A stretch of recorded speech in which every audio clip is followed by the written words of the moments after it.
Hello students, कैसे हैं आप सभी। आई होप आप सभी अच्छे होंगे। मैं ज्योति आप सभी का स्वागत करती हूं आपके अपने यूट्यूब चैनल जनवानी क्लासेस में, जहां पर हम पढ़ते हैं ग्रेजुएशन के लिए फिजिक्स एंड मैथमेटिक्स। आज की क्लास है हमारी बीएससी 5th सेमेस्टर मैथ्स की क्लास, जिसमें हमारी बुक चल रही है number theory end game theory. तो इसमें हम चैप्टर 3 पढ़ रहे थे लास्ट टर्न पे, जो कि था आपका कॉन्ग्रुएंसेस, और इसमें कुछ क्वेश्चंस कुछ थ्योरम्स हम लास्ट टर्न पे कंप्लीट कर चुके थे। आई होप आप सभी ने कर ली होंगी, जिन्होंने नहीं की है कर लीजिएगा, ठीक है। आज ये चैप्टर हम इस वीडियो में कंप्लीट कर देंगे। और एक चीज का ध्यान रखना, जितने भी क्वेश्चंस यहाँ पे कराए जाएंगे very very most important question होंगे आपके एग्जाम के पॉइंट ऑफ व्यू से, तो आपको सभी क्वेश्चंस बहुत अच्छे से कवर अप करने हैं। इसके अलावा जो भी क्वेश्चंस हैं या एग्जांपल्स हैं वो सभी आपको बुक से करने। अगर आपके पास में बुक है तो बहुत अच्छी बात है, आप वहां से कवर कीजिए। अगर आपके पास में बुक नहीं है तो टेलीग्राम चैनल नेम है जनवानी क्लासेस, आप टेलीग्राम चैनल ज्वाइन कीजिए। वहां पे मैं आपको इस वाले चैप्टर की जो पीडीएफ है वो प्रोवाइड करा दूंगी, ठीक है। लेकिन आपको करने जरूर से है, बिकॉज चैप्टर में से क्वेश्चंस लगेंगे। एक टाइप का क्वेश्चन अगर मैं यहाँ पे आपको करा रही हूँ तो बाकी सभी टाइप के क्वेश्चंस आपको अपने आप से कर लेने हैं। एक भी क्वेश्चन आपको छोड़ना नहीं है। जब तक आप प्रैक्टिस नहीं करोगे आपको नहीं पता चलेगा कि आप पे कितना आया और कितना नहीं आया। समझ रहे हो बात को? तो इसीलिए सभी क्वेश्चंस की प्रैक्टिस आपको अपने आप करनी है। जिस टाइप का क्वेश्चन मैं यहाँ पे आपको करा दूंगी, सबसे पहले देखो एक क्वेश्चन आपके सामने लिखा हुआ है जो कि आपको लगेगा कि नॉर्मल क्वेश्चन है, बट नॉर्मल नहीं है और बहुत ही ज्यादा इंपॉर्टेंट है। कई बार ये आपका पूछा हुआ है प्रीवियस ईयर में। क्वेश्चन में आपसे कहा है find the remainder when 3 to the power 287 is divided by 23। यानी कि आपको रिमाइंडर फाइंड आउट करना है जब 3 की पावर 287 को डिवाइड किया जाता है 23 से। दिस टाइप के क्वेश्चन तुमने कि इसको भी हम इजीली कर लेंगे, नहीं कर सकते। वही क्यों नहीं कर सकते, देखो अगर मैं कहूँ यहाँ पे ये जो नंबर है ये तो डिजिट बहुत छोटी सी है 23, तो इसको तो हमें नहीं छेड़ना।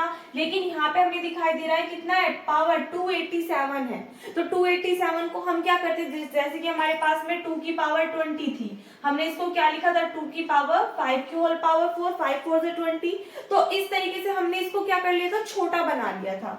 मैं कहूँ 287 को अगर आप फैक्टर्स करोगे इसके तो क्या आएंगे आपके पास में, ये आपका 2 से डिविजिबल नहीं होगा, 3 से भी नहीं होगा, 4 से भी नहीं होगा, फिर ये आपका 5 से भी नहीं होगा, 6 से भी नहीं होगा, 7 से हो जाएगा, 7 4 जा 28, 7 1 जा 7। यानी कि अगर आप 7 की मल्टीप्लाई 41 में करोगे तो 287 क्या हो रहा है, कंप्लीटली डिविजिबल है। 41 भी एक प्राइम नंबर है, 7 भी प्राइम नंबर है। इसका मतलब इससे अलग तो इसके कोई और फैक्टर्स होंगे नहीं। तो इसको हम किस फॉर्म में रिप्रेजेंट कर सकते हैं, मान लो कि 3 टू दी पावर 7 की होल पावर 41, किसको लिख सकते हैं इस फॉर्म में, 3 की पावर 287 को हम इस फॉर्म में क्या कर सकते हैं, रिप्रेजेंट कर सकते हैं, ठीक है। अब एक बात बताओ, चलो 3 की पावर 7 ये हमने ओपन कर ली, क्या आएगा आपके पास में 3 मल्टीप्लाई 3 मल्टीप्लाई 3, इस तरीके से कहां तक जाएंगे टर्म, यहां तक। 3 3 जा 9, 3 जा 27, 3 जा कितने हो गए 81, 3 3 जा 9, 3 जा 27, मल्टीप्लाई कीजिए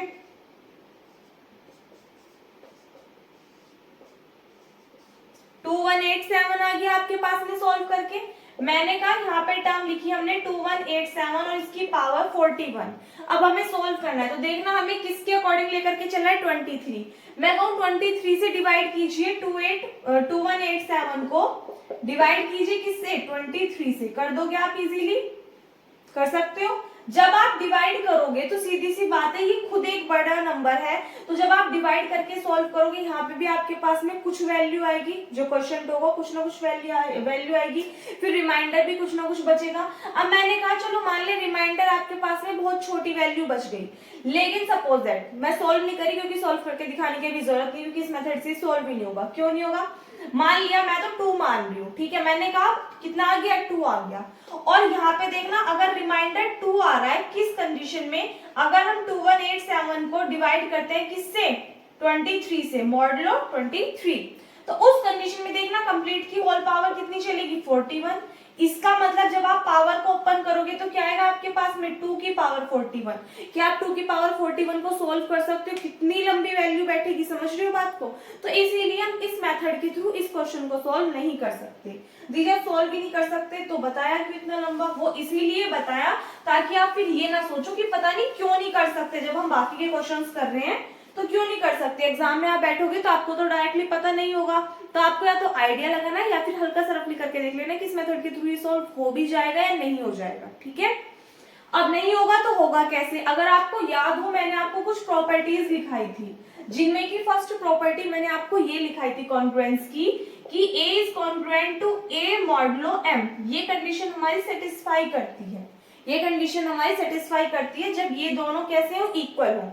वैसे हमारी कॉन्ग्रुएंस की डेफिनेशन क्या कहती है कि A is congruent to B modulo M। किस कंडीशन में? When A minus B is divisible by M। ये कंडीशन होती है कि अगर A माइनस बी डिविजिबल है M से तो A congruent to B mod M होगा। लेकिन अगर यहाँ पे आप देखो तो हमारे पास में फर्स्ट प्रॉपर्टी कहती है कि A is congruent to B mod M होगा जब A क्या हो, दोनों आपस में ये इक्वल हो, A और A आपस में इक्वल हो, और A माइनस A, यानी कि अगर आप देखोगे A माइनस A जो है वो डिविजिबल हो किससे, M से। तो A माइनस A 0 0 डिविजिबल होगा किसी भी पॉजिटिव इंटीजर से, क्योंकि हम क्या होता है हमारे पास में पॉजिटिव इंटीजर, ये हमारे पास नेगेटिव हो सकते हैं बट ये क्या होगा, ऑलवेज पॉजिटिव होगा। ठीक है, चलिए तो हम क्या करेंगे, इसका यूज करेंगे। हमें देखना है यहाँ पे टर्म क्या लिखी हुई है, 3। तो आप कहां से स्टार्ट करोगे, 3 की पावर से स्टार्ट करोगे। मैं कहूं कि लेट 3 की पावर 1 कितना होता है, आप कहोगे दी 3 होता है। मैंने कहा 3 का स्क्वायर किया हमने, तो 3 का स्क्वायर कितना होता है, 9 होता है। 3 का स्क्वायर कितना होता है, 9 होता है। इससे आगे चलो, देखो 9 है, अगर मैं आपसे कहूं मोड 23 हम ले रहे हैं 9 के साथ में, तो इस कंडीशन में क्या हो, चाहे तो आप यहाँ पे भी ले सकते हो, कोई दिक्कत नहीं। क्यों कोई दिक्कत नहीं है? देखो अभी मैंने आपको प्रॉपर्टी लिखाई, चाहे तो आप इसको साइड में नोट कर सकते हो कि A is congruent to A mod M। ये हमारे पास में प्रॉपर्टी होती है, इसलिए अगर हम A की वैल्यू क्या ले रहे हैं, 3 ले रहे हैं, तो कंडीशन क्या बनेगी कि 3 is congruent to 3 and mod 23, क्योंकि हमें सॉल्व किसके लिए करना है, 23 के लिए। अगर मैं कहूं दोनों साइड आप स्क्वायर करोगे तो इधर क्या मिलेगा आपको, 3 का स्क्वायर मिल जाएगा, 3 का स्क्वायर करोगे इधर क्या मिलेगा, 9। मोड 23 आपके पास में एज इट इज चलेगा। अभी 9 तो 23 से बहुत कम है, आप क्या कर दीजिए, इसका एक और बार स्क्वायर कर दीजिए। देखिएगा जब आप स्क्वायर करोगे तो 3 का स्क्वायर तो ऑलरेडी है, आप इसका भी स्क्वायर करोगे तो पावर कितनी हो जाएगी, 3 की 4 हो जाएगी। ठीक है, यहाँ पे 9 लिखा हुआ है, 9 का स्क्वायर करोगे कितना आएगा आपके पास में, 81 आ जाएगा, मोड 23। अब एक बात बताइए, क्या आप इसको सोल्व नहीं कर सकते? कर सकते हो इजीली। कैसे करोगे, 81 को डिवाइड कीजिए 23 से, 23 से डिवाइड कीजिए 81 को, कितने टाइम्स चलेगा ये आपका? अगर हम 3 टाइम्स चलाएं, 3 3 जा 9, 3 2 जा 6, 69 आ गया। 4 टाइम्स चलाओगे, 4 3 जा 12, 4 2 जा 8 और 1 9, आपके पास में एक 69 आ रहा है और एक क्या आ रहा है, 92। इसके अप्रोक्स में कौन सा है, देखो अगर मैं बड़े की बात करूं तो आप कहोगे 10 11 12, यानी कि ये तो इससे कितना है, 12 टाइम्स बड़ा है। और अगर हम 92 के पास देखें तो आप कहोगे कि ये हमारा कितना है, 11 छोटा है किससे, 92 से। तो पास में कौन सा आ रहा है, ये वाला आ रहा है, छोटे वाला। आपको देखना है कि कम कम कहां से पड़ रहा है। हमने देखा कि 69 में अगर हम 12 ऐड करेंगे तो हमें 81 मिलेगा, लेकिन अगर हम 81 में क्या करेंगे, 11 ऐड करेंगे तो हमें 92 मिलेगा। या आप दोनों इस कंडीशन के अकॉर्डिंग लेकर के चल लीजिए कि 69 में 12 ऐड करेंगे तो 81 मिलेगा, और 92 में से माइनस करेंगे 11 तो हमें 81 मिलेगा। तो कम कौन सा है, 12 या 11? तो इसलिए हम इसके अकॉर्डिंग चलेंगे कि 92 जो है वो 81 से कितना बड़ा है, 11 बड़ा है। तो इसलिए आप यहाँ पे जो रिमाइंडर लोगे 3 टू दी पावर 4 के लिए, वो क्या लोगे, माइनस के 11, और यहाँ पे आपके पास वैल्यू क्या आ जाएगी, मोड 23 आ जाएगी। क्लियर हो गई ये वाली बात? चलो अब इससे आगे देखो, यहाँ पे हमने किसके लिए सॉल्व किया, 3 टू दी पावर 4 के लिए। अब इसका क्या कर दो, आप अगेन स्क्वायर कर दो। जब आप इसका अगेन स्क्वायर करोगे तो 4 2 जा कितने हो जाएंगे, 8 इज कॉन्ग्रुएंट टू, माइनस 11 का स्क्वायर करोगे तो माइनस का स्क्वायर क्या हो जाएगा, प्लस 11 का स्क्वायर करोगे क्या आएगा आपके पास में, 121 आ जाएगा, मॉड 23। ठीक है, अब 121 फिर से बहुत बड़ी वैल्यू है, तो आप क्या करोगे, फिर से डिवाइड करोगे। चलो कर दीजिए, 23 से डिवाइड करना है हमें किसको, 121 को। सॉल्व कीजिए, कितने टाइम्स तक कर सकते हो, देखो 4 टाइम तक हमने किया, 92 आ गया। 5 टाइम्स कीजिए, 5 3 जा 15, 5 2 जा 10 और 1 11, यानी कि 115। और अगर हम 6 टाइम चलाएं, 6 3 जा 18, 6 2 जा 12 और 113, यानी कि आपने देखा पास में कौन सा बैठ रहा है, 115 वाला बैठ रहा है। 115 जो है 115 में कितना ऐड करो जो 121 आ जाएंगे, आप कहोगे दी 6 ऐड करना पड़ेगा जिससे कि हमारे पास में क्या आ जाए 121, क्योंकि 138 तो आप देख रहे हो 6 कहाँ और 138 कहाँ, 138 में से आपको कितना माइनस करना पड़ेगा जब 121 आएगा। तो मैंने क्या कहा कौन से वाला नंबर लोगे जो छोटा है। अब देखो इसमें ऐड करने पे ये आ रहा है तो हमारे पास में रिमाइंडर कैसा बचेगा, पॉजिटिव। ध्यान रखना जो भी आप अनदर नंबर लोगे अगर उसमें से सब्सट्रैक्ट करने पे ये वैल्यू आ रही है तो रिमाइंडर कैसा आएगा, निगेटिव, और अगर ऐड करने पे ये वैल्यू आ रही है तो रिमाइंडर कैसा आएगा, पॉजिटिव आएगा। तो यहाँ पे आपने देखा कि 3 की पावर 8 इज कॉन्ग्रुएंट टू 121 को जब हमने डिवाइड किया 23 से तो रिमाइंडर कितना आया 6, इनटू में कितना आ जाएगा मॉडुलो 23। कहां तक चलानी है हमें ये वाली वैल्यू, जब तक कि हमारे पास में रिमाइंडर 1 ना आ जाए, ठीक है। चलो अब इसका क्या कर दोगे आप, अगेन स्क्वायर कर दोगे। 3 की पावर 8 है, 8 का स्क्वायर करोगे तो 8 टू जा कितने हो जाएंगे, 16 हो जाएंगे। इधर मैं कहूँ 6 का स्क्वायर करो, आप कहोगे कितने हो जाएंगे, 36 हो जाएंगे। इधर आपके पास में वैल्यू कितनी आ गई, मोड 23। मैं कहूँ 2 टाइम्स चलाओ तो 2 3 जा 6, 2 2 जा 4, और अगर मैं कहूँ 1 टाइम चलाओ तो आपके पास में कितना आएगा 23। अब एक बात बताओ 23 में कितना ऐड करें जो 36 आ जाए, तो आप क्या कहोगे कि दी 13 इसमें ऐड कर दो तो हमारे पास में 36 आएगा। लेकिन अगर 46 में से -10 कर दोगे तो भी हमारे पास 36 आएगा। तो हमारे पास में पास जो छोटी डिजिट आ रही है वो कौन सी आ रही है, 10, तो इसलिए हम रिमाइंडर कौन सा लेंगे, -10। तो यहाँ पे आपके पास वैल्यू क्या निकल करके आएगी, 3 to the power 16 is congruent to कितना आया, -10 मॉडुलो 23, ये वैल्यू आ गई हमारे पास निकल करके, ठीक है। इसको फिर से एज इट इज सोल्व कीजिए।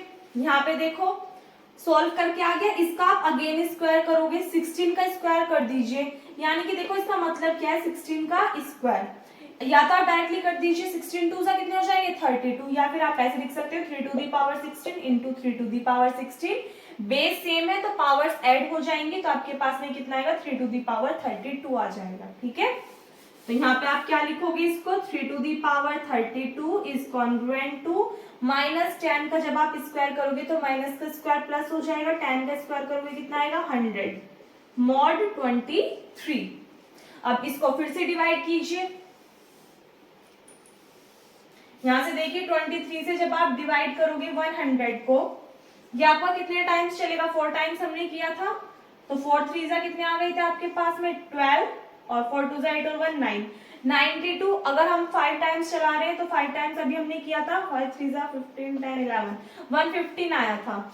मैं पूछू पास में कौन सा है, 92 में हम 8 ऐड कर रहे हैं तो 100 आ रहा है, 115 में से माइनस करेंगे 15 तो 100 आ रहा है, तो 8 छोटा है 15, 8 छोटा है तो इसलिए आपके पास में जो रिमाइंडर आएगा वो कैसा आएगा, +8। तो यहां से आप क्या कह सकते हो कि 3 की power 32 is congruent to 8 modulo 23, ठीक है। आगे देखो, अब फिर से क्या कर दो, इसका अगेन स्क्वायर कर दो, ये फिर से छोटी वैल्यू आ गई, इससे अगेन स्क्वायर कर दो। 3 की पावर 32 का स्क्वायर करोगे तो 2 2 जा 4 3 जा 6, कितने आ गया 3 to the power 64 is congruent to 8 का स्क्वायर कीजिए 64 आ जाएगा मॉड 23, ये वैल्यू आ गई। अब देखो 23 के अकॉर्डिंग 21 की अगर आप 2 से मल्टीप्लाई करोगे 2 3 जा 6 2 2 जा 4, अगर 3 से करोगे 3 3 जा 9 3 2 जा 6, 46 से 64 ज्यादा बड़ा है, जबकि अगर हम 69 में से माइनस कर देंगे 5 तो हमारे पास में कितना आ जाएगा 64 आ जाएगा। तो पास वाली डिजिट कौन सी बैठेगी, 5 वाली बैठेगी, तो माइनस करने पे आ रहा है इसलिए रिमाइंडर क्या आ जाएगा -5। So implies that 3 to the power 64 is congruent to -5 mod 23, ये वैल्यू आ गई। अब यहाँ पे आपने देखा 5 कैसा है आपके पास में, छोटा है किससे, 23 से, तो उस कंडीशन में आप क्या कर दोगे, फिर से स्क्वायर करोगे, कर दीजिए स्क्वायर, यहाँ पे कितना आ जाएगा 3 टू दी पावर 4 2 जा 8 4 6 जा 12 इज कॉन्ग्रुएंट टू, माइनस का स्क्वायर करोगे प्लस 5 का स्क्वायर करोगे कितना आ जाएगा 25 मॉड 23। अच्छा एक चीज का ध्यान दो, मैं जो स्क्वायर कर रही हूँ वो इधर वाली टर्म्स का ही क्यों कर रही हूँ, मॉड का क्यों नहीं कर रही। आपको याद हो पिछले क्वेश्चंस में अगर मैंने आपको ऐसे दिखाया था 2 मॉड 23 की होल पावर 5, तो इसको जब हमने ओपन किया था तो सॉल्व कैसे किया था कि 2 की पावर 5 मॉड 23। इसका मतलब जब हम कंप्लीट का स्क्वायर करेंगे तो वो स्क्वायर कौन सी टर्म पे आएगा, ओनली मॉड से जो आगे वैल्यू लिखी हुई होगी उस पे आएगा, ठीक है, कंप्लीट पे नहीं लेंगे। अब देखो यहाँ पे हमारे पास में 25 आया, 25 जो है वो 23 के अप्रोक्स में है, तो मैं कहूँ 23 से आप डिवाइड कीजिए किसको, 25 को, तो आपके पास में रिमाइंडर कितना बचेगा, डायरेक्टली 2 बच जाएगा, क्योंकि 2 टाइम्स चलोगे तो ज्यादा ही आएगा। तो सीधी सी बात है 23 में अगर हम ऐड करेंगे 2 को तो हमारे पास 25 आएगा, यानी रिमाइंडर हम 2 लेकर के चल सकते हैं, मॉड 23। अब 2 हमारा फिर से छोटा आ गया 23 से, फिर से क्या कर दोगे आप, स्क्वायर कर दोगे, तो 3 की पावर कितनी हो जाएंगी, 256 इज कॉन्ग्रुएंट टू 2 का स्क्वायर करोगे कितना हो जाएगा 4 मॉड 23। अब 4 तो हमारे पास में कैसी है, बहुत छोटी वैल्यू है, 4 कैसी है, बहुत छोटी वैल्यू है, किससे, 23 से। अब क्या कर सकते हैं यहाँ पे, अगर आप इसमें देखो 4 मॉडल 23, एक चीज का ध्यान दो, सपोज दैट माना हमने इससे आगे भी सोल्व किया, तो आप देखोगे इससे आगे अगर हम स्क्वायर करेंगे तो स्क्वायर करने पे 256 से ज्यादा बड़ी वैल्यू आएगी, और हमारे पास में है कितना, पावर 3 की पावर 287, तो इसका मतलब 287 के अप्रोक्स में तो यही वाली वैल्यू बैठेगी, इससे आगे तो हम सोल्व ही नहीं कर सकते। और यहाँ पे सोल्व करने पे हमारे पास कितना आया, 4 मॉडुलो 23, तो यहाँ पे तो हमारा फाइनल आंसर नहीं आया। लेकिन इससे आगे हम इस मेथड को सोल्व नहीं कर सकते, क्यों नहीं कर सकते वो भी आपको रीजन बता दिया, क्योंकि सोल्व करेंगे तो हमें क्या करना पड़ रहा है, टर्म्स का स्क्वायर करना पड़ रहा है, इसका स्क्वायर करेंगे तो पावर पता नहीं कहाँ की कहाँ पहुंचेगी, 400 500 की रेंज में, तो इसीलिए हम बस इसको यहीं तक करेंगे।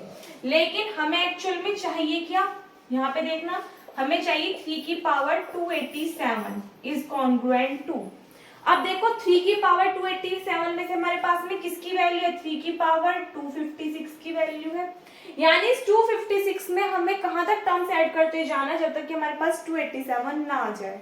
और 287 लाने के लिए हमें ऐसी वैल्यूज देखनी पड़ेगी जहां पे हमें इनकी वैल्यूज पता है। जैसे कि आप देखोगे 3 की पावर 256 की वैल्यू हमें पता है, इसलिए हमने 3 की पावर 256 ली। मैंने कहा हमें और किसकी वैल्यू पता है, देखो अगर हम 128 वाले टर्म को ऐड करते हैं तो 2 की पावर 56 में अगर आप 128 ऐड कर दोगे तो 287 से ज्यादा बड़ी वैल्यू नहीं आएगी। भाई देखो अगर मैं कहूँ 256 में 128 ऐड कर दो तो सीधी सी बात आपको क्या दिखाई दे रही है कि आपके पास में 300 की रेंज में वैल्यू आएगी, जबकि हमें क्या चाहिए 287। तो इसका मतलब इस वैल्यू को तो हम लिख नहीं सकते प्लस में। पावर्स प्लस में लिखने का मतलब क्या है कि बेस क्या हो जाएंगे, आपके सेम हो जाएंगे और पावर्स उनकी फॉर्म में आ जाएंगे। यानी कि सपोज दैट अगर मैंने लिखा है 3 की पावर 5 प्लस 4 प्लस 3, इसका मतलब कितना है 3 की पावर 5 इंटू 3 की पावर 4 इंटू 3 की पावर 3, ये मतलब है। ठीक है, हमें क्या चाहिए 287। देखो और क्या ऐड कर सकते हैं, इससे कम पे आओ, कितना आया 64। अगर मैं कहूँ 256 में 64 ऐड कर दो तो क्या एक 287 आएगा, आप कहोगे नहीं जी 287 से बड़ा चला जाएगा, तो इसलिए हम 64 को भी क्या कर देंगे, यहाँ पे अवॉइड कर देंगे। 32 पे आइए, मैंने कहा 32 ऐड कर दो तो 6 2 8 और 5 3 कितना हो जाएगा 8, यानी कि ये बैठेगा आपके पास कितना 288 के समथिंग। हमें कितना चाहिए 287, इसका मतलब पावर 32 भी नहीं ले सकते, उससे कम पे आइए कितना हो जाएगा 16। चलिए कोई बात नहीं, 16 हम ऐड कर सकते हैं। हमने कहा 256 में अगर हमने 16 ऐड किया तो कितना आएगा आपके पास में 6 और 6 12 5 6 और 1 7, यानी कि 272 आ गया। अब उससे कम पे आइए कितना है हमारे पास में 8। मैंने कहा अगर मैं इसमें 8 ऐड करती हूँ तो कितना आएगा, तो आप कहोगे दी हमारे पास में आ जाएगा 280। कितना आ गया 280। इससे कम पे आइए, फिर हमारे पास में कितना है 4। अगर मैं कहूँ 4 ऐड कर दो तो आप कहोगे दी कितना आ गया 284। फिर उससे कम पे आओ, हमारे पास कितना है 2 है, तो मैंने कहा 2 और ऐड कर दो, आप कहोगे दी कितना आ गया 286। मैंने कहा उससे कम पे हमारे पास में कितना है 3 की पावर 1 है, तो आप कहोगे दी 1 और ऐड कर दो, तो हमारे पास में क्या आ जाएगा निकल करके 287। यानी कि इन पावर्स को ऐड करने पे हमारे पास वैल्यू कितनी आ गई, 3 टू दी पावर 287 आ गई। क्लियर है यहाँ तक बात? एक बार ये देख लो आपको दिखाई दे रहा है नहीं, कभी मैं आगे करा दूं। ठीक है, अब क्या करोगे यहाँ पे आप इसको सॉल्व करोगे। 3 की पावर 287 इज कॉन्ग्रुएंट टू 3 की पावर 256 है, या फिर सबको अलग अलग करके दिखाऊं? चलो ऐसे लिख लो, 3 की पावर फिर 16, 3 to the power 8, 3 to the power 4, 3 to the power 2 and 3 to the power 1। इस फॉर्म में हमने इनको अरेंज कर लिया। यहाँ पे देखो इसका ध्यान रहेगा, 3 टू दी पावर 1 को हमने क्या लिख रखा है, 3 मॉडुलो 23 इस फॉर्म में लिखा हुआ है। ठीक है, इनको दोनों को साइड में लिख रही हूँ एक बार, कभी फिर आपको कंफ्यूजन हो जाए।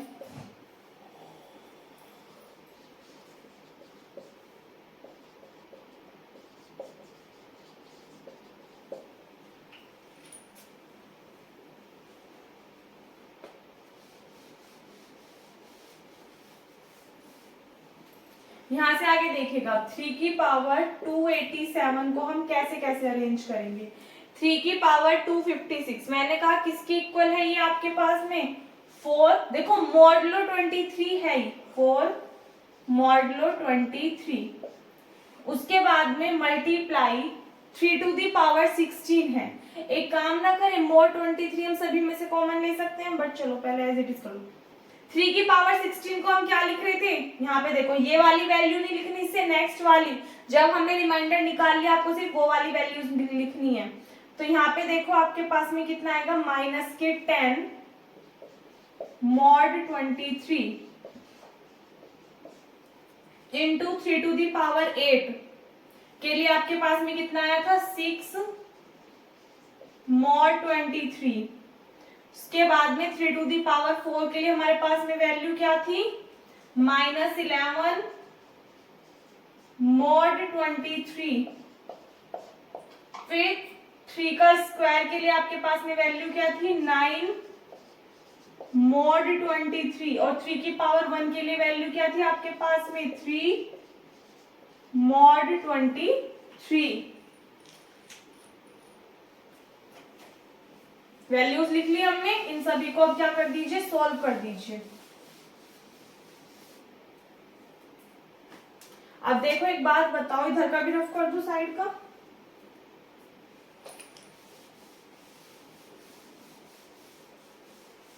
क्या हम मॉड 23 सभी में से कॉमन नहीं ले सकते?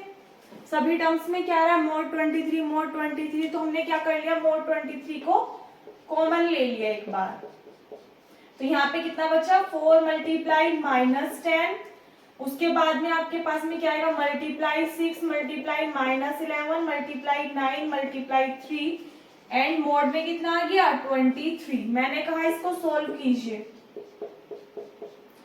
4 के 10 में मल्टीप्लाई करोगे कितना आएगा, 40, और वो भी कैसे, माइनस के।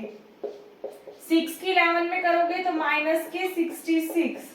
9 की 3 में करोगे तो कितना आ जाएगा, 27 मॉड 23। इसको सॉल्व कीजिए। एक बात देखिए, ये जो वैल्यूज आई माइनस 40, 66, 27, ये सभी वैल्यूज कैसी हैं, 23 से बड़ी हैं। तो जब भी अगर मॉड 23 की मल्टीप्लाई में कोई भी वैल्यू होती है जो कि इससे कैसी होती है, बड़ी होती है, तो हम क्या करते हैं, रिमाइंडर निकाल करके तभी तो सॉल्व करते हैं। तो आप क्या करोगे, इन सभी के लिए रिमाइंडर्स निकालोगे। देखो कैसे निकालोगे, मैंने कहा माइनस 40 है, तो इस अकॉर्डिंग अगर हम 23 से डिवाइड करेंगे तो अभी बताया 23 1 जा 23। अगर आप 2 टाइम्स चलाओगे तो आपके पास में कितना आएगा, 46। पास में कौन सा है, 40 के ज्यादा 46 है। कैसे, क्योंकि अगर हमने कहा कि अगर हम 46 में से माइनस कर रहे हैं 6 को, तो हमारे पास में कितना आ रहा है, 40 आ रहा है। ठीक है, मैंने कहा 46 में से माइनस कर रहे हैं 6 को, तो कितना आ रहा है, 40। आप सिर्फ इस 40 को देखिए, माइनस 40 को नहीं देखना। तो माइनस 6 किया तभी तो 40 आया, तो माइनस और माइनस क्या हो जाएगा, प्लस। तो इसके लिए कितना आ जाएगा, 6, फिर मल्टीप्लाई का साइन। अब 66 के अकॉर्डिंग देखो, 23 का तो कोई मैटर ही नहीं रहा, या तो 2 टाइम्स चलेगा या फिर 3 टाइम्स चलेगा। कितना आ गया, 69 और 46। अब एक बात बताओ, ये किसके पास है ज्यादा, 69 के पास है। मैंने कहा 69 में से माइनस कर दो 3, आपके पास कितना आ जाएगा, 66। तो माइनस 3 रिमाइंडर आया, माइनस ऑलरेडी है, तो माइनस माइनस क्या हो जाएगा, प्लस के 3। आगे चलो 27, भाई सीधी सी बात है, क्लियरली दिखाई दे रहा है 27 कब आएगा, अगर हम 23 में प्लस कर देंगे 4, तो उस कंडीशन में आपको क्या मिल जाएगा, 27 मिल जाएगा। तो पास क्या पड़ रहा है हमारे पास, 23 पड़ रहा है, क्योंकि नेक्स्ट लोगे तो 46 आ जाएगा, जो कि बहुत ज्यादा बड़ा हो जाएगा 27 से। तो रिमाइंडर क्या आ रहा है इस कंडीशन में, +4 आ रहा है, इनटू में कितना आ जाएगा, mod 23। इसको आप सोल्व कीजिए, 6 3 जा 18, 18 4 जा,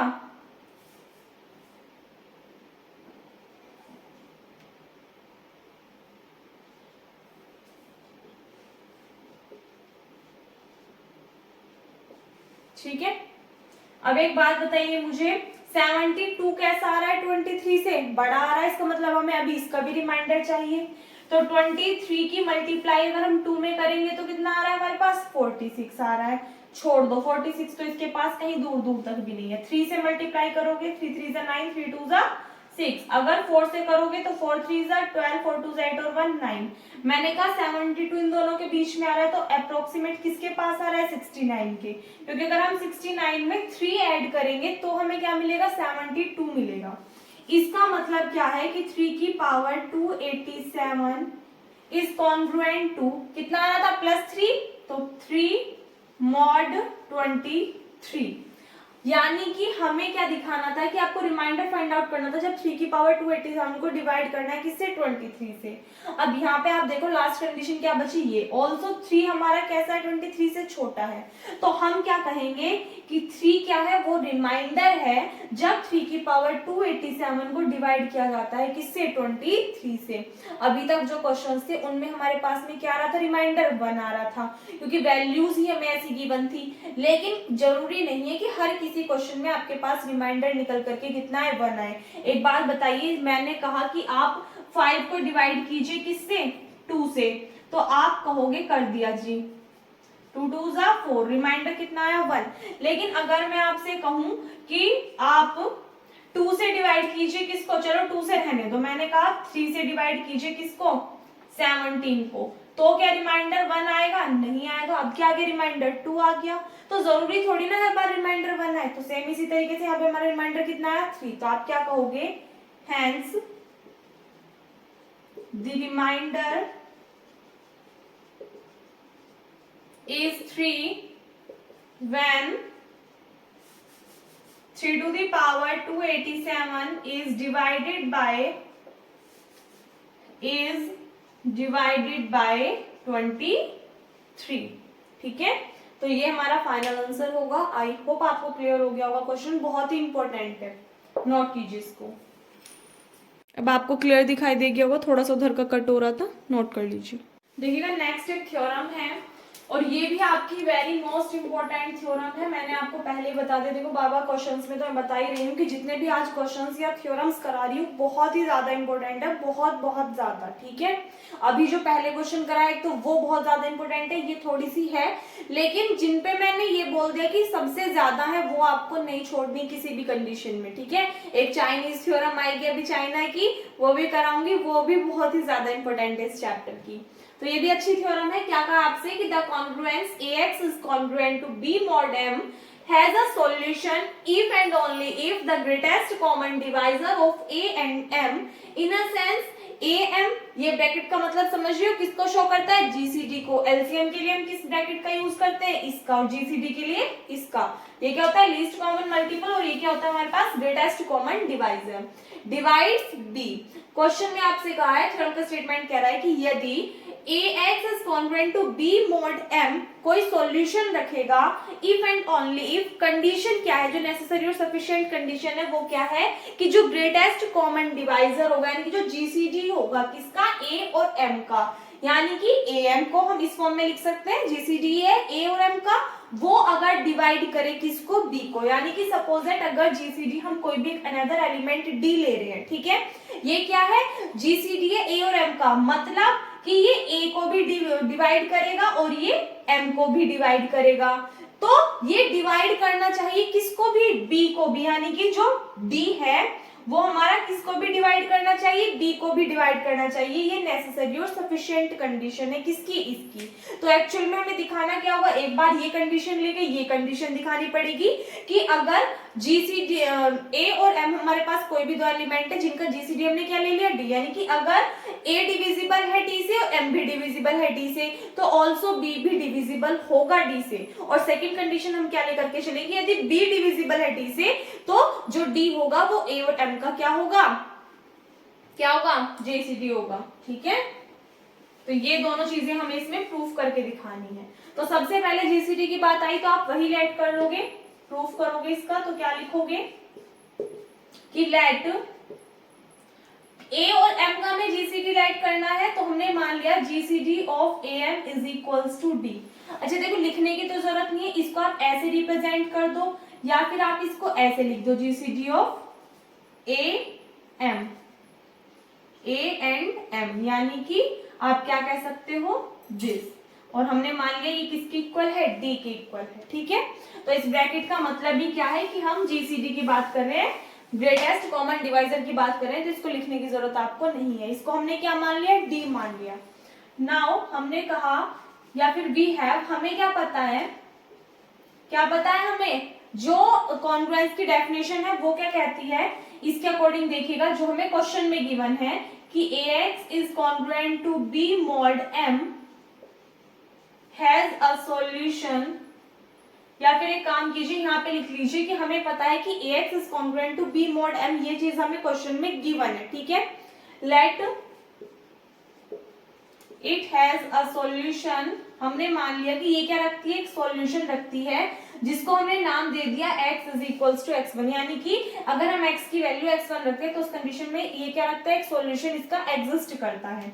सो अब यहाँ पे x के पेज पे आप क्या पुट कर दीजिए, x1 पुट कर दीजिए, तो वैल्यू क्या गई, ax1 is congruent to b mod m आ गई।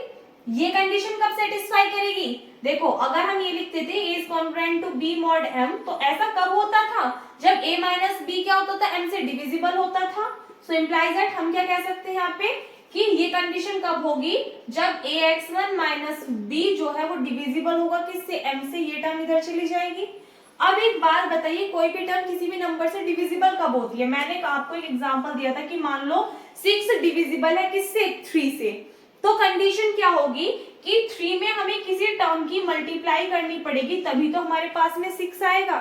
ठीक है, यानी कि अगर हम 3 में 2 की मल्टीप्लाई करेंगे तभी तो 6 आएगा। तो एक बात बताइए, अगर मैं आपसे कहूं ax1 माइनस b, इसकी तो बात कर रहे हैं हम, ये किसकी इक्वल होगा, जब हम m में किसी इंटीजर की मल्टीप्लाई करेंगे तभी तो हमें ये वैल्यू मिलेगी। तो हमने क्या मान लिया कि implies that ax1 minus b किसके इक्वल आ गया, m इंटू के, यानी कि मैंने कहा कि हमने कोई भी ऐसा इंटीजर लेट किया जिसमें अगर हम m की मल्टीप्लाई कर रहे हैं तो हमें क्या मिल जाएगा, ax1 माइनस b मिल जाएगा, किसके लिए, for some integer k, for some integer k, किसी भी इंटीजर k के लिए हम ये बात कर रहे हैं। ठीक है यहाँ तक। अब एक बात बताओ, इससे आगे हमें सॉल्व करना है, सॉल्व कैसे करोगे, b की वैल्यू निकाल लो, क्योंकि एक्चुअल में हमें सॉल्व किसके लिए करना है, b के लिए। तो आप b की वैल्यू निकालो, ये दूसरी साइड जाएगी प्लस हो जाएगी, तो इधर टर्म क्या बचेगी, ax1, ये इधर प्लस के है तो दूसरी साइड आकर के क्या मिलेगा आपको, माइनस के m इंटू के। अब यहाँ पे देखो b किसकी इक्वल आ गया, ax1 माइनस के m के। एक चीज का ध्यान रखना, यहाँ पे हमने कॉन्ग्रुएंट का साइन लिया था, यहाँ पे नहीं लेना, क्योंकि हम यहाँ पे कंडीशन बता रहे हैं कि ये तो कॉन्ग्रुएंस की कंडीशन से है कि ax1 माइनस b डिविजिबल होगा m से, तो हम इस कंडीशन को लिख सकते हैं। लेकिन ये कब आएगा, जब हम m में किसी इंटीजर की मल्टीप्लाई करेंगे तभी तो ये इसकी इक्वल आएगा, तभी तो ये कंडीशन सेटिस्फाई करेगी, इसलिए यहाँ पे इज इक्वल्स टू का साइन आया है। कभी आप इसमें कंफ्यूज हो जाओ कि यहाँ पे कॉन्ग्रुएंस का साइन और यहाँ पे इक्वल का साइन है। ठीक है, तो यहाँ से हमने b की वैल्यू निकाल ली, इसको लेट कर लीजिए आप इक्वेशन नंबर फर्स्ट। हम मान करके क्या चले हैं कि a और m का जो ग्रेटेस्ट कॉमन डिवाइजर है वो क्या है, d है, और जीसीडी का मतलब क्या होता है कि भाई ये d हमारा a को भी डिवाइड करना चाहिए और ये d हमारा m को भी डिवाइड करना चाहिए, यानी कि a भी डिविजिबल हो d से और m भी डिविजिबल हो d से। तो आप क्या लिखोगे, नाउ यदि a भी हमारा डिविजिबल है d से एंड m भी डिविजिबल है किससे, d से, तो आप क्या मान लोगे यहाँ पे कि लेट a किसके इक्वल मान लोगे आप, a1 d के एंड m को आप किसके इक्वल मान लोगे, m1d के। सो देन इस वाली इक्वेशन में पुट कीजिएगा जरा वैल्यू, b किसके इक्वल आ जाएगा, a के प्लेस पे आप क्या पुट करोगे, a1, यहां से कितना आ जाएगा dx1 माइनस के m के प्लेस पे क्या पुट कर दोगे, अच्छा a के प्लेस पे हमने a1 पुट कर दिया, sorry a1 dx1 minus m के प्लेस पे क्या पुट करोगे आप, m1d इंटू k, ये वैल्यूज आ जाएंगी। यहां से आप कॉमन क्या लोगे, d कॉमन लोगे, तो d कॉमन लोगे अंदर कितना आ जाएगा, a1x1 माइनस के, यहां से कितना आएगा m1 इंटू के, ये आपके पास में वैल्यू आ जाएगी। अगर इस फॉर्म में वैल्यू लिखी हुई है तो एक बात बताइए, जो थ्योरी ऑफ नंबर्स में मैंने आपको फर्स्ट डेफिनेशन लिखाई थी वो क्या लिखाई थी, इसी फॉर्म में तो लिखाई थी कि अगर a is equals to Q X है या फिर a is equals to B X है, यानी कि ये हमने अगर कोई भी फंक्शन मान लिया तो उस कंडीशन में इसका मतलब क्या है कि a is divisible bye b, यही तो बताया था कि ये क्या होगा, डिविजिबल होगा b से। थ्योरी ऑफ नंबर्स में सबसे पहले डिविजिबिलिटी की जो डेफिनेशन लिखाई थी उसमें यही चीज बताई थी कि अगर a b x के इक्वल है तो a डिविजिबल होगा किससे, b से। तो ये कंप्लीट हमने कोई भी अनदर फंक्शन मान लिया, ये a की वैल्यू है, ये b की वैल्यू, तो आप क्या कहोगे, this term is divisible by this term. So यहां से हम क्या कह सकते हैं कि implies that b is divisible by d, यानी कि b क्या होगा, d से डिविजिबल होगा। लेकर के हम क्या चले थे कि d क्या है, कोई भी जीसीडी है a और m का, यानी कि d जो है वो डिवाइड करेगा a को भी और डिवाइड करेगा m को भी, और हमने शो क्या कर दिया कि ऑल्सो वो डिवाइड किसको भी करेगा, b को भी डिवाइड करेगा, b भी डिविजिबल होगा d से। तो ये क्या होगा हमारे पास में नेसेसरी कंडीशन होगी। तो क्या लिखोगे आप, it is the necessary condition, ठीक है। या फिर आप लेकर के चल सकते हो यहाँ पे इफ पार्ट, क्योंकि हमें इफ पार्ट और ओनली इफ पार्ट क्या करना होता है, प्रूफ करना होता है। नेसेसरी कंडीशन के लिए इफ पार्ट, या फिर आप नेसेसरी लिख सकते हो, नेक्स्ट सफिशिएंट कंडीशन लिख सकते हो, ओनली इफ पार्ट एक ही मतलब होता है, ठीक है। तो एक पार्ट तो हमारा यहाँ कंप्लीट हो गया। अब नेक्स्ट क्या करना है हमें, ओनली इफ पार्ट। पहले आप यहाँ तक का स्क्रीनशॉट ले लीजिए। अच्छा देखो, अब हम इसका कौन सा करेंगे, सफिशिएंट पार्ट। एक चीज का ध्यान देना, एक छोटी सी मिस्टेक हो गई बोलने में। मैंने आपसे क्या बोला कि हमें शो करके दिखाना है कि ग्रेटेस्ट कॉमन डिवाइजर किसका, a और m का, वो क्या होगा, b का भी मतलब b का भी डिवाइजर होगा, यानी कि b को भी क्या करेगा, डिवाइड करेगा। तो मैंने आपको गलती से ये कंडीशन बता दी थी कि यदि हम जीसीडी ले रहे हैं am का, सपोज दैट d, ठीक है, यानी कि d अगर आपका a को भी डिवाइड कर रहा है, m को भी डिवाइड कर रहा है, तो नेसेसरी कंडीशन मैंने आपको ये बता दी थी। सफिशिएंट कंडीशन मैंने आपको क्या बता दी थी कि जो d होगा वो हमारा b को भी क्या करेगा, डिवाइड करेगा, यानी कि b भी हमारा डिविजिबल होगा d से। लेकिन अगर आप ध्यान से स्टेटमेंट पढ़ो तो इन्होंने कहा the congruence of this has a solution if and only if this, तो इफ एंड ओनली इफ वाला पार्ट एक हो गया आपको और इससे पहले वाला पार्ट एक हो गया। तो हम जो फर्स्ट कंडीशन लेकर के चलिए उसमें हमने क्या माना था, अगर स्टार्टिंग में आपको याद हो कि ax is congruent to b mod m has a solution x is equals to x1, तो हमने कंडीशन क्या मानी थी कि this term has a solution, जो कि हमने क्या माना था, x किसके इक्वल है, x1 के इक्वल है। बस वहां बोलने में थोड़ी सी मिस्टेक हो गई थी। तो ये हमने इसकी कंडीशन उठाई थी कि ये एक सॉल्यूशन रखती है किसके लिए, कि यदि am का जीसीडी b को भी क्या करे, डिवाइड करे। ये चीज हमने क्या कर दी थी, प्रूफ कर दी थी। अब क्या करेंगे हम इसके सफिशिएंट पार्ट के लिए कंडीशन लेकर के चलेंगे कि am का जो जीसीडी है जो कि b को डिवाइड करता है वो हम लेकर के चलेंगे। प्रूफ क्या करेंगे कि ये जो सॉल्यूशन, ये जो आपको कंडीशन दी हुई है इसका क्या होता है, एक सॉल्यूशन एग्जिस्ट करता है। इसके लिए हमें कोई ना कोई सॉल्यूशन जो है वो फाइंड आउट करना है, ठीक है। तो ये कौन सा होगा आपके पास में, ओनली इफ पार्ट, या फिर आप कह सकते हो सफिशिएंट कंडीशन। तो इसके लिए आप क्या लेकर के चलोगे कि let b is divisible by d, b जो है वो हमारा क्या है, d से डिविजिबल है, ये बात हम लेकर के चलेंगे। और d क्या है, जीसीडी है किसका, a और m का। अगर मैं यहाँ पे बात करूँ, एक बात बताइए, हमने जो हमारे पास में इफ पार्ट था उसमें हमने क्या माना था कि अगर a d से डिविजिबल है, ऑल्सो b माना था हमने, यहाँ पे नहीं, ऑल्सो m भी हमारा डिविजिबल है d से। तो हमने क्या माना था, a किसके इक्वल होगा, a1d के, और m किसके इक्वल होगा, m1d के। तो अगर हमने माना कि b डिविजिबल है d से, तो यहाँ पे आप कंडीशन क्या लेट करोगे कि b किसके इक्वल होगा, b1d के। ध्यान रखना यहाँ पे a1 m1 जो थे वो किसको बिलोंग कर रहे थे, i को, यानी कि ये भी इंटीजर्स थे। और यहाँ पर अगर आप देखोगे b1 भी जो होगा वो भी इंटीजर होगा, यानी कि b1 भी आपका किसको बिलोंग करेगा, i को बिलोंग करेगा। ये बातें आपको ध्यान रखनी है, ठीक है। एंड अगर हम बात करें जीसीडी की, किसके, ए और एम की, ए और एम का जीसीडी हमारे पास में कितना था, डी था। इसका मतलब अगर डी जो है वो हमारा डिवाइड कर रहा है ए को भी और डी हमारा डिवाइड कर रहा है एम को भी, तो हम क्या मान लेंगे, कोई भी दो numbers u and v exist कर लीजिए, यहाँ पे लिख लेना and if GCD of am is equals to d then there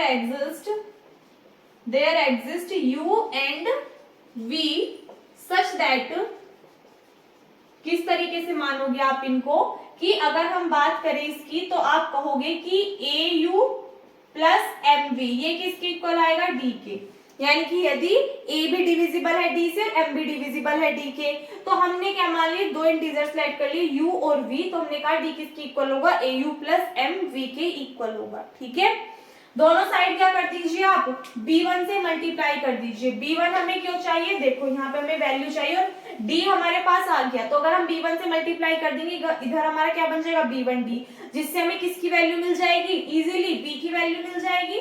तो यहाँ पे आप क्या लिखोगे, ऑन मल्टीप्लाइंग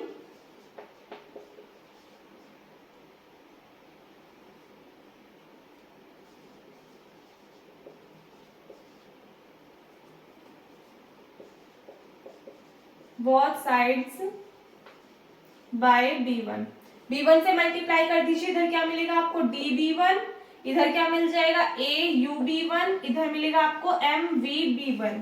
db1 हमारा किसके इक्वल है, b के इक्वल है, तो इसके प्लेस में मैं b पुट कर सकती हूँ। यहाँ से आप इसको किस फॉर्म में रिप्रेजेंट कर सकते हो, देखो ध्यान से, aub1 plus m into vb1 की फॉर्म में हमें शो करके दिखाना है ax is congruent to b mod m, तो उसी फॉर्म में अपनी इक्वेशन लेकर के आओ, ax वाली जो टर्म है उसको अकेले लेकर के आओ। और एक काम करो, देखो ये जो अगर मैं आपसे कहूं डायरेक्टली, देखो ax is congruent to b mod m, हमें ये चीज शो करनी है। ठीक है, अगर समझ में नहीं आ रहा तो कैसे देखोगे, हमने कहा ये चीज हमें शो करनी है। ये कंडीशन कब सेटिस्फाई हो रही थी, यदि ax माइनस b जो है वो डिविजिबल हो किससे, m से, तो इसका मतलब हमें ये वाली टर्म और माइनस में चाहिए इसके b। ठीक है, तो आप क्या करोगे, इसको तो एज इट इज रहने दो, aub1, ये प्लस b है, दूसरी साइड जाएगा, क्या हो जाएगा, minus b is equals to, यहाँ से आपको क्या मिलेगा, m इंटू vb1। ये कंडीशन कब होगी, एक बात बताओ, अभी मैंने आपको बताया थ्योरी ऑफ नंबर्स क्या कहती है, a is equals to b क्यों है, इसका मतलब क्या है कि a जो है वो डिविजिबल है किससे, b से। अगर मैंने ये कंडीशन ली कंप्लीटली, ठीक है, मैंने कहा ये है और इज इक्वल्स टू में दिस टर्म है, मैंने कहा ये कंप्लीट मेरे पास a है, ये हमारे पास b है और ये हमारे पास में क्या है, q है, तो a is equals to b q का क्या मतलब है कि a डिविजिबल है b से, वो बताई बात कि a क्या है, डिविजिबल है b से। तो एक बात बताओ, हम क्या कह सकते हैं, a पे हमारे पास में क्या है, a u b1 माइनस के b, यानी कि ये जो हमारे पास में टर्म होगी डिविजिबल होगी किससे, m से, ये बात हम बोल सकते हैं। ऑल्सो कॉन्ग्रुएंस की कंडीशन क्या कहती है कि अगर this term is divisible by this term, तो हम क्या कह सकते हैं कि अगर ये टर्म डिविजिबल है m से, तो इसका मतलब कि a u b1 is congruent to b modulo m, ये कंडीशन हम कह सकते हैं नहीं कह सकते, बताइए। मैंने कहा au1 is congruent to b mod m, कब, जब aub1 minus b is divisible by m, और ये कंडीशन हमें कहां से मिली, यदि a किसके इक्वल है, b q के इक्वल है, तो b जो होगा वो डिवाइजर होगा किसका, इसका, यानी कि this term is divisible by this term. और हमें पता है ये किसके लिए कंडीशन होती है, कॉन्ग्रुएंस के लिए कंडीशन होती है। सभी कुछ आपस में मिलता जा रहा है, अगर आपको पीछे का पता नहीं होगा तो आगे का समझ में नहीं आएगा। ठीक है, तो इसलिए सभी को ज्वाइंट करते हुए जाना। अब यहाँ पे हमने कहा कि ये जो इक्वेशन है ये सॉल्यूशन होगी किसके लिए, यदि ub1 को हम क्या मान ले, x मान ले, तो आप क्या कहोगे, if ub1 is equals to x has a solution, so then आपके पास में क्या आएगा, ax is congruent to b modulo m, और यही हमें क्या करना था, प्रूफ करना था, किसमें, इसकी सफिशिएंट कंडीशन में। लेकर के क्या चले थे हम कि आप यहाँ पे लास्ट में चाहे तो लिख सकते हो कि hence b mod m has a solution x is equals to U B one. Clear है बात? तो यही चीज हमें इसमें प्रूफ करनी थी। एक बार सफिशिएंट नेसेसरी कंडीशन लेकर के चलोगे, एक बार सफिशिएंट कंडीशन लेकर के चलोगे। नेसेसरी कंडीशन में हमने क्या लिया था कि इक्वेशन क्या रख रही है, सॉल्यूशन रख रही है।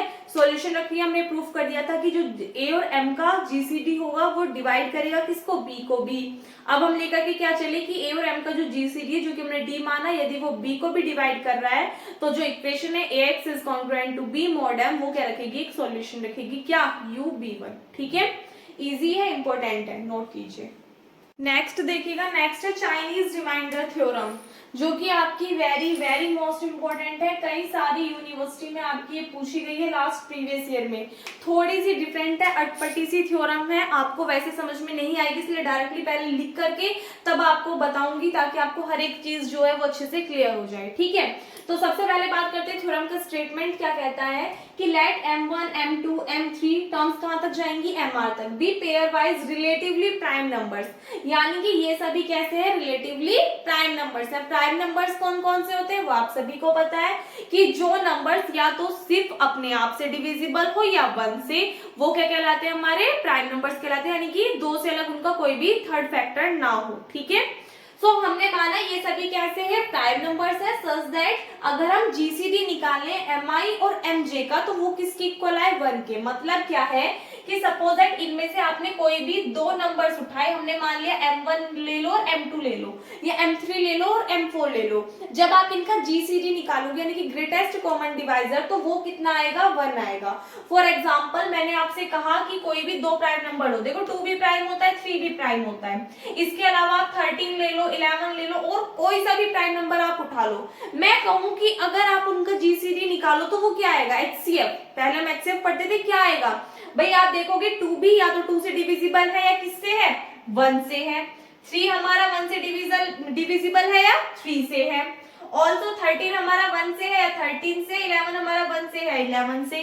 तो अगर हम इन सभी में देखेंगे तो कॉमन फैक्टर कौन सा आ रहा है, ओनली 1 आ रहा है। तो इसीलिए अगर आप कोई भी दो प्राइम नंबर उठाओगे, जो कि हमें नहीं पता, हम कुछ भी ले सकते हैं, जिनको हमने नाम दे दिया आई और J, I does not equals to J होना चाहिए, ध्यान रखना। यानी कि m1 है तो m2 होना चाहिए, m3 m4 होना चाहिए, दोनों इक्वल नहीं होने चाहिए। तो अगर आई और जे इक्वल नहीं है तो उस कंडीशन में mi और mj, अगर हम कोई भी दो रिलेटिवली प्राइम नंबर्स ले रहे हैं, उनका जो जीसीडी है वो क्या आएगा, 1 आएगा। Then the system of linear congruences कौन कौन से होंगे, x is congruent to a1 mod m1, x is congruent to a2 mod m2, और कम टर्म्स जो है वो कहां तक एग्जिस्ट करेंगी कि x is congruent to ar mod mr has a simultaneous solution which is unique modulo m1 m2 m3 mr। तो theorem का स्टेटमेंट एक्चुअल में क्या कह रहा है कि मान लीजिए आपके पास में m1 m2 m3 mr तक टर्म्स गई, ये सभी क्या है, रिलेटिवली प्राइम नंबर्स है। अगर आप कोई भी दो प्राइम नंबर्स ले रहे हो, उनका जीसीडी क्या आ रहा है, 1 आ रहा है। सो जो सिस्टम ऑफ लीनियर कॉन्ग्रुएंस है वो किस फॉर्म में अरेंज है, इस फॉर्म में अरेंज है।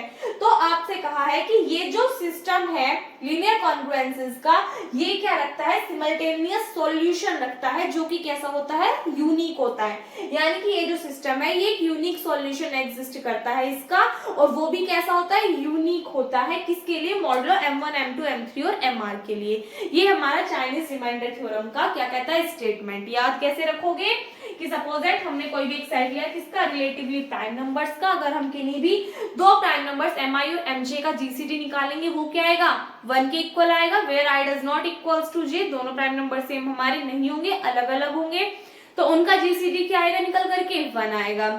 तो उस कंडीशन में अगर हम कुछ भी क्या ले रहे हैं, सिस्टम ले रहे हैं किसके, लीनियर कॉन्ग्रुएंसेस के, तो उनका क्या होगा, एक सिमल्टेनियस सॉल्यूशन एग्जिस्ट करेगा, और वो भी कैसा होगा, यूनिक होगा। किसके लिए, मॉडुलो m1 m2 m3 कहां तक जाएंगे टर्म्स, mr तक। ठीक है, और ये कहते हैं सभी रिलेटिवली प्राइम नंबर्स है।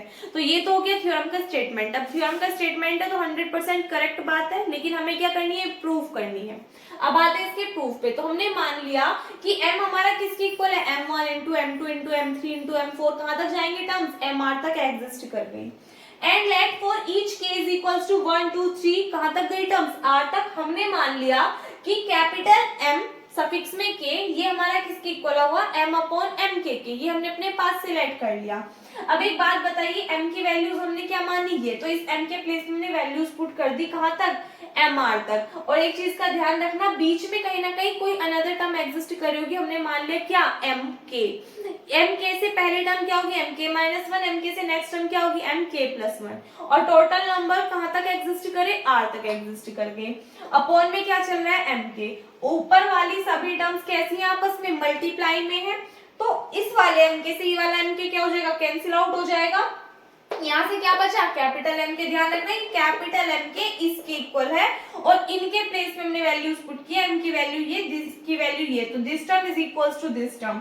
M के से M के कैंसिल आउट हो गया, तो कैपिटल M के हमारा किसके इक्वल आ गया, m1 into m2 into m3 mk-1। यहाँ पे देखो ये वाला जो mk था ये इससे कैंसिल हो गया, तो यहाँ से कितना बचा, mk+1, और टर्म्स कहाँ तक एग्जिस्ट कर गई हमारी, mr तक एग्जिस्ट कर गई। क्लियर है इतना, सिर्फ हमने ये माना, उसके बाद हमने माना k की वैल्यू का 1 2 3 4 5 6 कहां तक एग्जिस्ट कर रही है, r तक एग्जिस्ट कर रही है, तो इस कंडीशन में हमने ये वाली चीज लिख ली। ठीक है, यहां तक आपको क्लियर हो गया होगा। आगे सॉल्व करिए, एक बार पहले इतने का स्क्रीनशॉट ले लीजिए।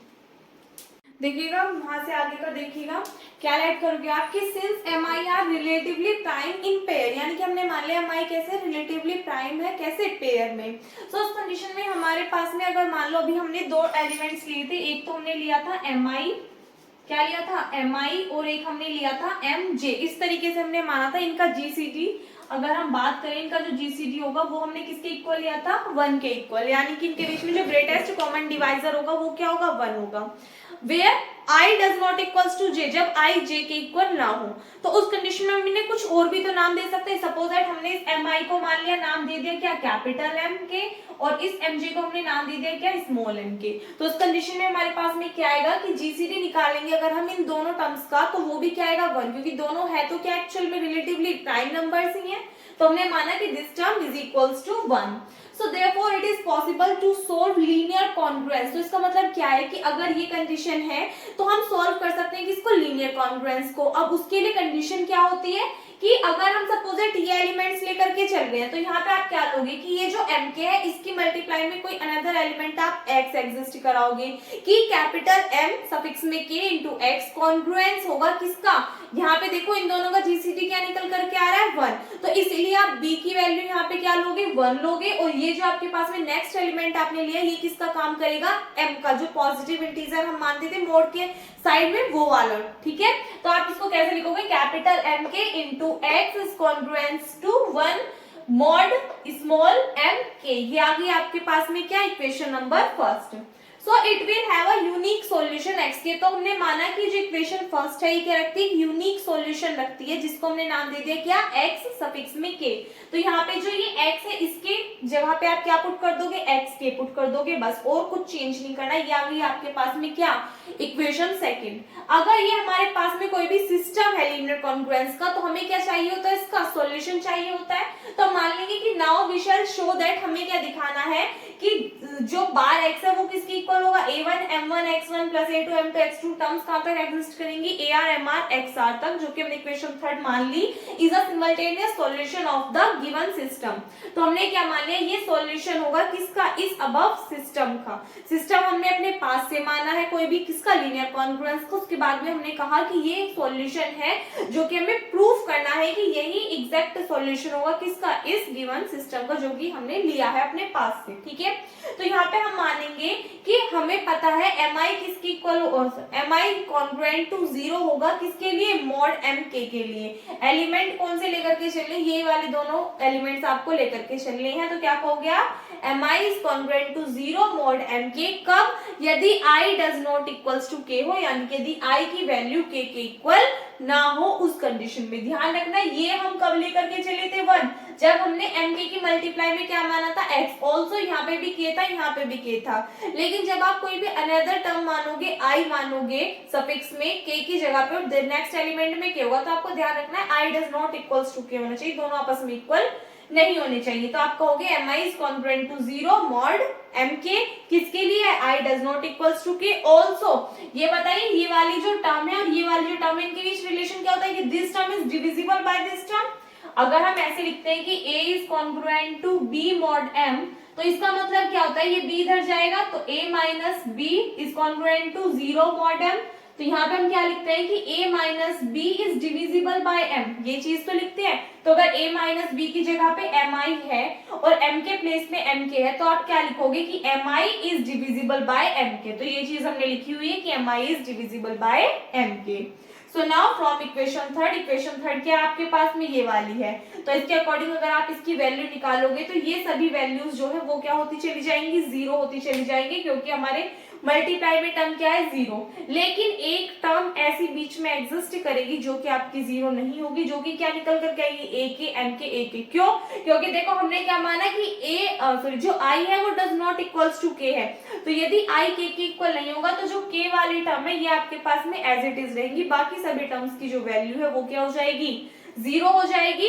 और इनटू में मॉड एम के आपके पास में एज इट इज चल रहा है। यहाँ पे ये वाली जो जीरो है, इस जीरो के प्लेस पे हमने ये वाली वैल्यूज पुट की हैं, ठीक है।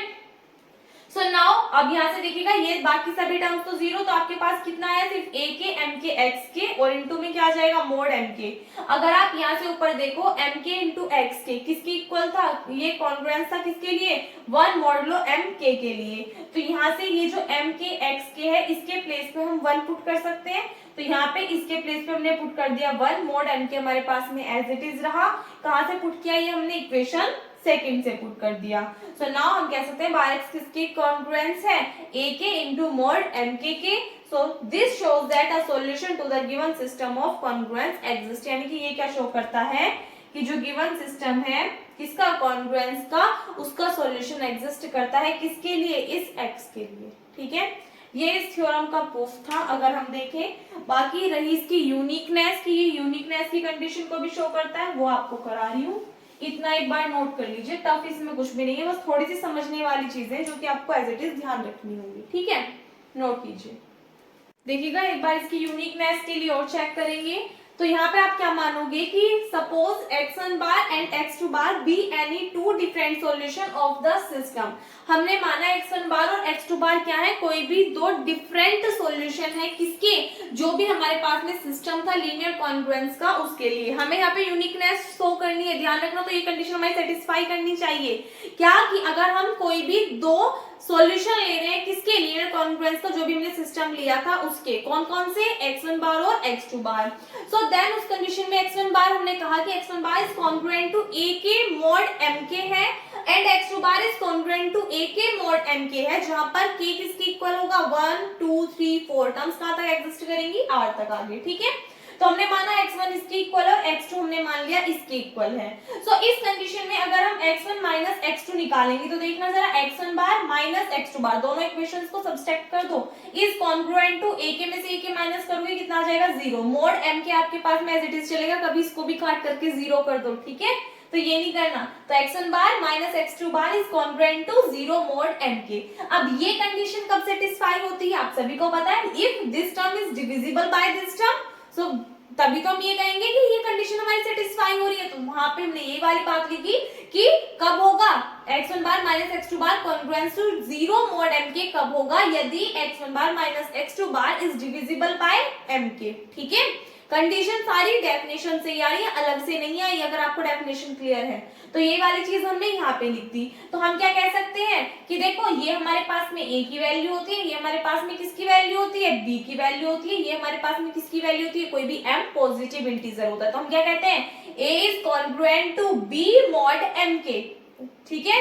तो वो यहाँ पे देखो a की वैल्यू हमारे अकॉर्डिंग क्या है, x1, तो x1 bar is congruent to x2 bar mod m के, ये हमारे पास में वैल्यू आ गई। तो यहाँ से हम क्या कह सकते हैं, द सॉल्यूशन इज यूनिक, क्योंकि x1 बार और x2 बार हमारे पास में कहाँ रहे, एक ही इक्वेशन के अंदर एग्जिस्ट कर रहे हैं। हमने जो भी लीनियर कॉन्ग्रुएंस का सिस्टम माना था वो किस फॉर्म में माना था, कि x1 bar is congruent to a के मॉड m के, इस फॉर्म में हमने माना था, ठीक है। और हमने एक और अनदर एलिमेंट लिया था x2 बार, ठीक है, और x2 बार को भी हमने किसके इक्वल माना था, कि x2 bar is congruent to a के मॉड m के, ये हमने कंडीशन मानी थी। अगर हम फर्स्ट और सेकंड दोनों इक्वेशंस को सब्सट्रैक्ट करते हैं तो x1 बार माइनस x2 बार किसकी कॉन्ग्रुएंस होगा, 0 mod mk के। अब ये कंडीशन कब आती है, यदि this term is divisible by this term, तो वही हमने लिखा कि यदि x1 bar minus x2 bar is divisible by m हो तो ये कंडीशन हमारी सेटिस्फाई करेगी। अब ये कंडीशन होल्ड करिए, इसका मतलब क्या है कि हमें पता है माइनस बी अगर डिविजिबल है m से तो क्या होगा कि a is congruent to b mod m, तो a की वैल्यू ये है, b की वैल्यू ये है, तो हम क्या कह सकते हैं x1 bar is congruent to x2 bar mod m k। तो हम क्या कह सकते हैं एट द एंड की सॉल्यूशन इज यूनिक। तो हमें क्या करना था, इसकी यूनिकनेस के लिए चेक करना था ओनली। काफी मोस्ट इंपोर्टेंट थ्योरम है, ध्यान रखिएगा। कोई भी डाउट है तो कमेंट सेक्शन में आप पूछ सकते हैं। आगे के क्वेश्चंस करेंगे, एक बार पहले यहाँ तक नोट कीजिए। ठीक है, तो इस वीडियो में बस इतना ही। कुछ क्वेश्चंस हैं जो रह गए हैं एग्जांपल्स टाइप, ये वाली वीडियो फिर ज्यादा लेंथी हो जाएगी, तो वो क्वेश्चंस आपको इससे नेक्स्ट लेक्चर में मिलेंगे और वो वाली वीडियो भी आपको इसके जस्ट कुछ देर बाद ही मिल जाएगी। ठीक है, जिसमें कि हम वो वाले क्वेश्चंस कवर करेंगे। फिर आज आपका ये वाला जो चैप्टर है कॉन्ग्रुएंसेस वाला, ये आपका कंप्लीट हो जाएगा। कल से हम इसमें नेक्स्ट चैप्टर स्टार्ट करेंगे, आपका चैप्टर 4। ठीक है, सो इस वीडियो में बस इतना ही। वीडियो अच्छी लगी तो वीडियो को लाइक कर देना, अपने फ्रेंड्स के साथ में शेयर कर देना। अगर आप चैनल पर नए हो या फिर तक आपने चैनल को सब्सक्राइब नहीं किया है तो प्लीज चैनल को सब्सक्राइब करके साथ में नोटिफिकेशन बेल को भी ऑन कर लीजिएगा, ताकि आने वाली वीडियोस के नोटिफिकेशंस आपको टाइम पर मिलते रहें। मिलते हैं नेक्स्ट वीडियो में। Thanks for watching.